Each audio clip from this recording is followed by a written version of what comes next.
Welcome to the online version of the Freelance Writing Business course. My name is Paul Lima and I'll be your course instructor. This video and the next two are just meant to supplement the course in a small way. The course looks at how to sell article ideas to newspapers and magazines and how to sell your writing services to corporate clients. And that way it's a real overview of the business of freelance writing. The course doesn't run in real time, but you do have assignments and assignment due dates, and you're expected to get your assignments in on time. All is explained on Blackboard. That's the University of Toronto School of Continuing Studies web-based classroom or portal. And you should get access to Blackboard the day of the course, maybe the day before or day after the course. If you haven't received your access to Blackboard yet and the course has started, don't worry, it will be coming in the next day or two, or you can contact me and we can sort it out.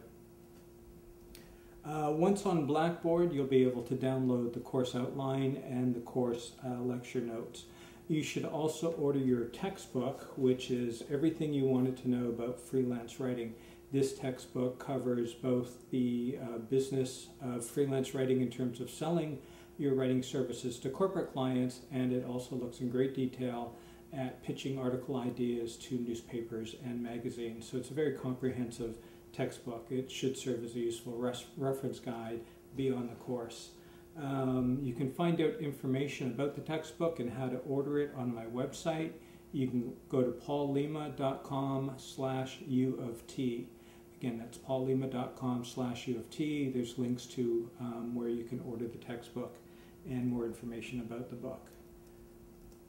As I said, during this course you'll get to submit a couple of exercises and 4 assignments, 3 assignments plus a final assignment, and all will be explained in the course notes. But let me tell you a little bit about what you have to do here.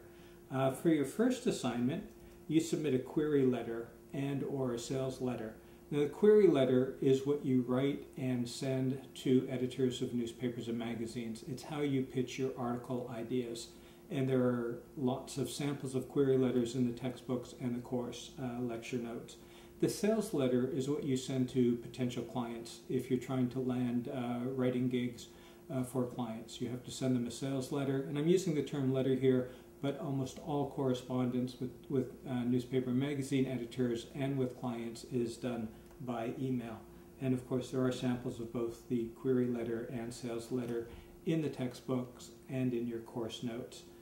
For your second assignment, you get to write a feature lead. It's the kind of article lead that you would write if you land a gig with an editor of a newspaper or magazine, and if you're writing a profile or a short feature or even longer feature. And there are lots of examples of leads, hard news leads, feature leads in the textbook and your lecture notes. So the second assignment, you get to create your own idea and write a lead for the article that you would be submitting to an editor of a newspaper or magazine. For your third assignment, you get to issue replies to 2 RFQs, or requests for quotes. So let's say you were talking to a corporate client about your writing services. Perhaps you're going to write a press release, a case study, an employee news magazine, or these days, of course, it would be online. And the client is interested, and the client says, well, okay, how much will that cost? And there are case studies in your lecture notes, and you get to go through and pick 2, and then you get to issue the quotes, and you send the letter along or the email to the client saying, this is what I'm going to do, and this is how much it's going to cost you. It's a good exercise. Even if you're mostly interested in newspaper and magazine writing, you never know when you might land a corporate gig, so it's really good to know how to quote on corporate gigs. Again, all will be explained in Blackboard in terms of what you have to do for your assignments. And your final assignment, you get to choose. You could write another query letter, you could do some more requests for quotes, you can write another feature lead. One of the exercises you get to do is a business vision. It's a very important assignment. A lot of people find it difficult to do at the beginning of the course, and by the time they get through the end of the course, about 10 weeks later, they say, now I have a better sense of my business vision. So you can submit that as an assignment. So the final assignment, you get to choose what you want to do. And just a note on deadlines. As I said, the course doesn't happen in real time, but the assignments have deadlines. And it's really important that you start meeting your deadlines now, because if you want to be a freelance writer, whether you want to write for newspapers or magazines or for corporate clients, meeting your deadlines is very important. So it's really good to start and develop the discipline in terms of meeting your deadlines during the course.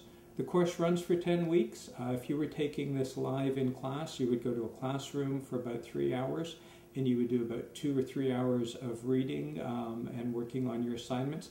So expect to put in about 6 to 8 hours a week in order to complete the online course. That includes your reading, working on exercises, and assignments.